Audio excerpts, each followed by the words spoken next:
Hello guys, আসসালামু আলাইকুম। আমি আছি এখন নাজিরপুর গ্রামের, এটা ডাক্তারপাড়ার মাঠ বলে। আর এখানে এখন কিন্তু ধানের মৌসুম, ধান কাটা আছে প্রায় মানে শুরু হয়েছে, এখনো শেষ হয় নাই। একটি ধানের গাড়ি দেখতে পাচ্ছি, অনেক বোঝায়, মনে হয় মহিষ দুর্বল হয়ে গেছিল।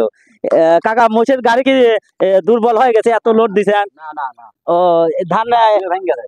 ও মানে লোডের কারণে তো মনে হয় ভেঙে গেছে। এই যে আপনারা মহিষ দেখতে পাচ্ছেন, এই কিন্তু ছোট মোষ, তারপরে বোঝাই কি দিতেছে দেখেছেন। আপনাদের এখন ধান কেমন হচ্ছে বিঘা প্রতি? ধানের ফলন কেমন? আগুর যেমন বিনা সেভেন সপ্তাহ আসে, তার হচ্ছে ফলন একটু কম হয়। ফলন কম হয়। আর এই মামুন সঙ্গে ফলন ভালোই হয়। মামুন সন্ন্যার ফলন না ভালো। আপনি সারাদিনে কয় খেপ দিতে পারেন? 10 খেপ 12 খেপ এরকম। এইরকম সিজনের সময় সারাদিনে এই খেপের পরে থাকেন, তাই তো? দেখুন, আমিও ধরলাম, দেখি